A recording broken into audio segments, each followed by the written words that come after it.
Hi, hello. It's been a while since I last posted, and I just want to give a PSA before we start, which is I will be moving to using this virtual YouTuber model just to make things easy for me in production and post prod because I'm not a pro editor. And so it takes me a very long time to animate my little ghost mascot that I used to use. Nothing else is going to change about the type of content that I make or like the book reviews or anything like that. So you don't have to worry. I will still be talking about topics that interest me and giving angry book reviews when a book angers me. But yeah, that's about it. But yeah, like I didn't think I would be making this video, but a lot has happened recently concerning corporations just like literally encroaching on people's freedoms, and governments helping all the same. In term of books, like this has been happening for a very long time. Amazon has basically all the rights to the books that you buy, because ever since we moved to digital ownership, you kind of don't own anything, you just borrow it long term. And yeah, they can take away that licensing, they can edit it, they can do anything to it, and you can't do anything because in their terms and services they protect themselves with very vague policies, right? So obviously this kind of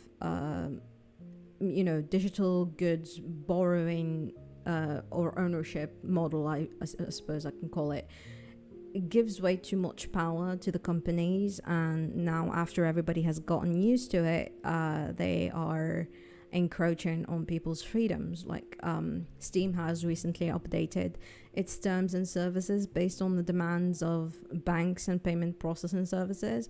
I believe the rule is that like any content that may violate the rules and standards set forth by Steam's payment processors and related card networks and banks or internet network providers is not allowed on the platform. And so basically they're going to be removing any games that they deem as like too mature, I suppose, or like dark, or what, I don't even know, because this is so vague. And also like the fact that companies that are processing your money, basically PayPal, MasterCard, Visa, are giving themselves the liberty to say what you are allowed to spend your money on is ludicrous, to say the least. Like that shouldn't be legal. And Steam isn't the only one. Nintendo is also doing something similar by prohibiting any product that is damaging to the Nintendo brand from being published. Again, this is verbatim from their new policy. And I needless to say that this is an unprecedented breach of personal freedoms everywhere, because these conglomerate companies are basically limiting your ability to tell stories and experience stories and art in general. If I can take an example of one of my favorite games, which is Detroit Become Human, it literally would not be the game that it is if it didn't have those hard-hitting moments of violence in them. Like, it doesn't glorify violence in any sense, and I cannot imagine the story being effective if it didn't have difficult choices that altered the story entirely. That's like one of the things that that game did so well, which is like the butterfly effect, how one action can lead to a different outcome. And it still is a masterpiece because of its storytelling, for me at least. Like, not the graphics or the gameplay, which are still stellar and top notch, but the discussion of free will and slavery and consumerism and the darkness of humanity is so beautifully done in that game. And I cannot imagine it being that story and that good without those dark aspects of it. Now, we can put ourselves in a imaginary situation where these AAA game studios know that their games won't be selling because they're not welcome on these platforms, because they're targeting adult topics or adult themes or just adults in general. They wouldn't be bothering with making these games. And same goes for all forms of art. If there is a monetary incentive for the person making that type of art and their livelihood depends on it, they might be less inclined to make it. For big production companies, we already see this. Like shareholders and investors would just not bother with making anything that doesn't sell. And that's why we are seeing the same stories over and over again. They play it safe. They make a sequel to the same superhero movie or a live adaptation and play on nostalgia points. As long as it makes them money easily, it doesn't matter. And to me, it's just madness, because they're kind of trying to pretend that there is nothing bad happening in the world. And it's just insane. Like, it doesn't stop here. Because, obviously YouTube to me is one of the biggest platforms where the sense of creativity is at the forefront, right? If you're not old enough, YouTube at the beginning used to be so curated. Every video on the front page was humanly picked. Somebody chose it and placed it on the front page. But I genuinely cannot tell you when was the last time that YouTube has ever taken a decision that made me believe it had like the best interest of its creators or the users on the platform. And in my opinion, it has gone entirely to shit since the algorithm has been developed and implemented, and it kept getting worse with the addition of AI tools. YouTube has been using AI for years. It uses it to analyze the video that you're publishing online, which is why things like tags and descriptions have become pointless at this point. But it's also why people are censoring their words to avoid things like monetization restrictions. If you are a creator, then you are also used to seeing their idea creation AI tool in YouTube Studio. I've never used it, so I don't really have anything to say about it, except that I'm not in any shape, way, or form interested in such a tool, because ideation to me is part of the creativity process. But now that the recent developments in the UK, Australia, and possibly the EU, because the EU is also considering it, YouTube has decided that it wants to roll in AI age verification for its users. Now they're starting with the US. If you're not into politics and you haven't been keeping up with the news, Australia has recently banned kids under the age of 16 from having social media accounts. The UK, with the new Online Safety Act, is making it a requirement for platforms to use methods like facial scans, photo IDs, and credit cards to verify your age, or like verify the age of the users before you are given access to adult content, quote unquote. At this point in time, this means that if you are UK based, you have to provide doxable sensitive information to third-party platforms. That means like Reddit, YouTube, Twitter, and actual adult content websites like Pornhub and OnlyFans are only accessible after you provide. I'm saying like YouTube and Reddit and stuff like that. Like if you are trying to access a subreddit that is meant for adults, or a YouTube video that is not deemed, I guess, like you need the age verification for it or something like that. So all of these require you to verify your age, basically. The UK government can be like, oh, these platforms cannot store this data, and I think they've allowed a third party platform to basically analyze it. I think it's called Persona. But we all know that we had way too many data breaches to believe that any social media company, or just company in general, would be treating our sensitive data cautiously. Because with this type of information, is sensitive and important to us, but to these companies are nothing but numbers that can be used for targeted marketing or be sold in the dark web, or to the highest bidder. I don't know how to say that word. One of the most recent breaches that I can think of just happened a few weeks ago with the T app. If you're not familiar, this app I think is mostly for US users, and they used to go, women would be mostly using it to kind of give like, oh, this guy's a red flag, you need to stay away from him, or something like that. And the app has basically asked all of its users to provide a valid ID, like a driving license or an actual ID, and that they would get rid of it once they verified their age. Like, they wouldn't store it. But guess what? They did. And now that they got hacked, all of their users' ID, their information, their geographical locations, everything is out there. And who do you think is paying the price? Like, this is a privacy nightmare to the people involved. And this is just one of the recent breaches that happened. Like, we've had hundreds and hundreds happening all throughout this time. Now, I understand that governments are trying to protect children, but, this kid's safety argument is absolutely stupid to me, because the internet is not only, it has not only become such a fundamental part of living in the 21st century, but to me, if the governments really cared for the safety of children, then the regulations would be forced on the platforms, not the users. Like, it wouldn't be asking the platforms to verify the ages of their users, but rather having some laws that would force the platforms to regulate the type of content that goes on their platforms. So basically, there's a lot of pornographic content that goes on YouTube. I believe some YouTubers have actually spoken more in depth about that. I will try and find them, and I will put them on. There's also like bots that post a lot of porn links in the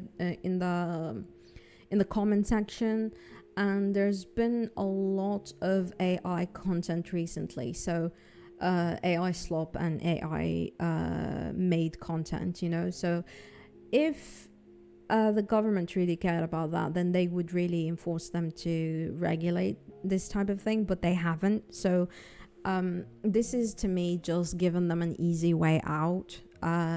Again, it is not my responsibility or the responsibility of other adults on the platform to provide my ID, because I don't think it's going to help.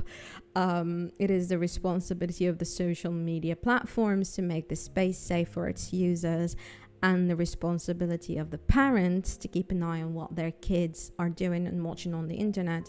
And I would argue that educating kids is always going to be safer than restricting access to something. So I would argue, like, as we're moving forward with our technology, then the younger generation is always going to be one step ahead, and therefore, like, these laws that are made by older people, with all due respect, are not going to be very helpful, because you can easily find a workaround whatever restriction that you put. And I'm a prime example of that, because I use a VPN all the time to get around all of the restrictions that I have in my country. To me, this law or these ways of trying to quote unquote protect children are nothing to me but a proof that lobbyists have succeeded in literally convincing governmental representatives that this is the way of making the internet safe. It absolutely isn't. And I think that neither of these things will change because of YouTube's age verification thing, nor with the laws that the UK implemented. And I hope that the EU really just doesn't take it into consideration at all, because if anything, this has given these companies an easy way out. And again, I think it just puts everybody's identities at risk. There's a lot of surveillance that could happen. We've already seen this happen before with Facebook and Snapchat that have used VPNs, like a free VPN, to basically go around and see what people were doing. And so it's just, we need to tread very carefully, and we cannot make these kinds of decisions very stupidly and pretend that because our cause is noble. I'm not saying that I don't want kids to be safe on the internet. I'm just saying that this is not the way to do it. Anyway, moving on, because I don't want to make this video very long. YouTube is also claiming that this is going to help them weed out AI channels, and this is a load of hogwash. Because how is your age verification AI going to determine if a channel is an AI channel? If it can already do that without the age verification thing, why it isn't already? Why isn't it banning it already? And again, like you're asking, how is the AI tool going to determine if a channel like mine that is faceless is an AI channel or a channel run by a child? YouTube is not answering any of these questions past the fact that it is going to analyze your behavior as well as your channel age, which doesn't bode well anyway for a person like me. My channel was made just in January 2025. And I don't use this channel except for posting. Like, it's not my main channel, basically. So and if you think about it, like, from one aspect, if you are underage and you're watching adult content, then the AI is going to determine that you are an adult. And if you are an adult but you are going through nostalgia or enjoy cartoonish content, then you will be determined to be underage, unless they're saying that they will also monitor anything that you do on Google, since YouTube is owned by Google. And that will also bring a bunch of questions into the matter. But in short, the system sucks, and we all know that YouTube's system sucks, and nothing that they have ever done has worked well, let alone flawlessly, especially that it can affect people's livelihoods. Like, people's livelihoods are at line at this point. It's not a stupid removing the dislike button decision. Right now, YouTube is just taking advantage of the fact that it is one of the biggest platforms that you can post on or like make content on. And I think it's really abusing that, and I wonder how people will react. Because recently I've been going more on TikTok just to see what's happening there, and I've noticed that a lot of people are using like the AI filters and whatnot, and I mean, that kind of puts a sour taste in my mouth, because maybe other people wouldn't care as much. Maybe like this is just me overthinking. But allow me to just give more information about why this is important, from how much this is a privacy issue, even if you don't care about that kind of thing, because you're like, oh, my face is already out there on the internet. The issue here is also related to censorship. If you aren't aware, Google and by proxy, YouTube are very much compliant with governmental laws everywhere, even when the governments are dictatorships. So in theory, all the government needs to do is provide a court order, and YouTube will happily give them all information needed, including your address, phone number, IP address, what videos you watch, what kind of comments you put on the website, etc. And if you're somebody who's already monetized on YouTube, they already have all of these sensitive information through Google AdSense. And you might consider yourself safe at this point in time, because you don't live in a Christo-fascist country or an Islam fundamentalist country or any other type of religious or secular dictatorship. But I do. So whenever I speak of my country, I describe it as a dictatorship in democracy clothing. And the amount of times that my government has broken human rights and is being called out by the Human Rights Watch, Amnesty, or other international NGOs is like one too many. Currently, from an outsider's perspective, looking into the global north countries, especially the USA, I see it slowly drowning into fascism. Obviously, the rise of alt-right parties is not unique to the US. Like, there's a general trend of young people becoming more and more conservative due to economic hardships, and that's me just putting it like very simply. And this tactic has been used time and time again by bad actors in politics, where they take advantage of people's outrage and point at one minority as the bad guy. In this case, it's mostly immigrants. There's not enough jobs because of immigrants. There's minimum wage is low because of immigrants. Housing is in crisis because of immigrants. And obviously, kicking out immigrants is not going to fix this. But that still doesn't stop, people from using this as a way of political prosecution and basically succeeding in their lives or getting to whatever goal that they have, which is a worst case scenario having a white supremacy, best case scenario just, I guess, attaining that office for whatever reason. I think there's also like the issue that basically if you send back somebody, like there's also the human rights aspect of it, where if you send somebody to a country that they've escaped, or like they're politically prosecuted in their home country and they escape it, then it's akin to a death sentence, and it's still not going to help your economy in any sense, because we're already at the late stages of capitalism. But again, this video is really encompassing how we are getting closer and closer to techno-authoritarianism, and it's a bit scary for me. I think at this point we are way past red flags. CNN bent the knee. CBS literally cancelled their most successful show just to fucking, I guess, suck a wannabe dictator's dick.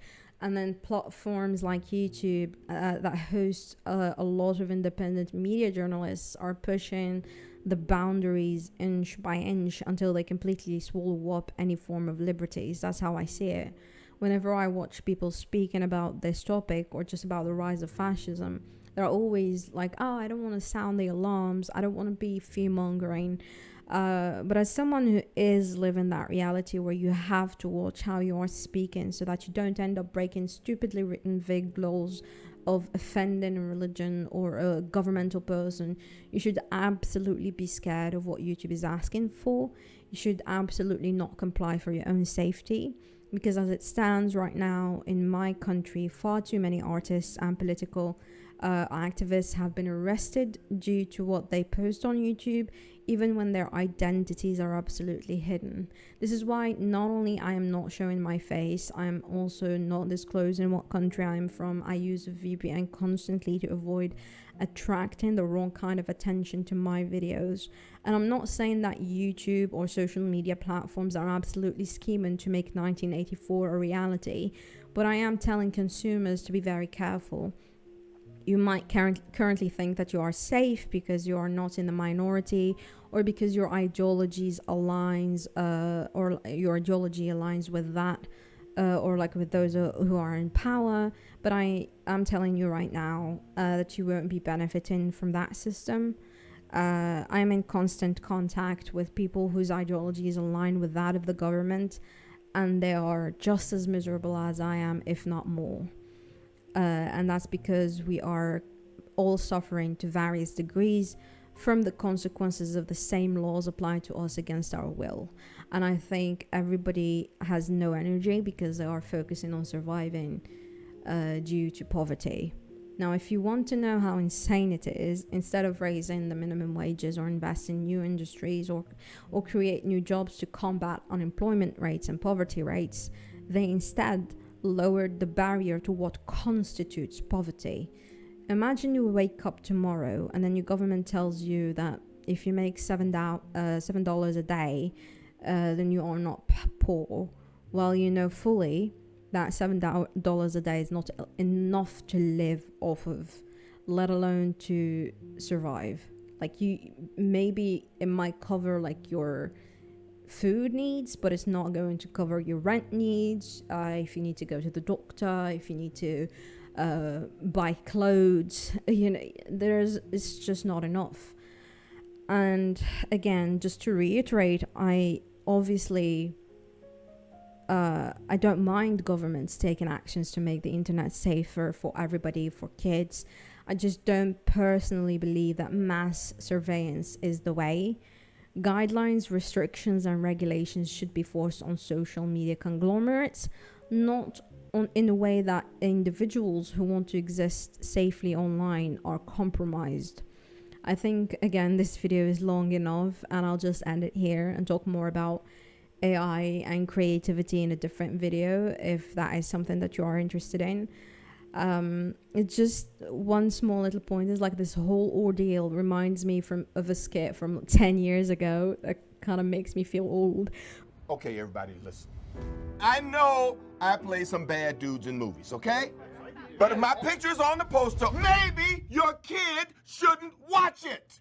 Don't you people read the descriptions of these movies before you show them to your kids, huh?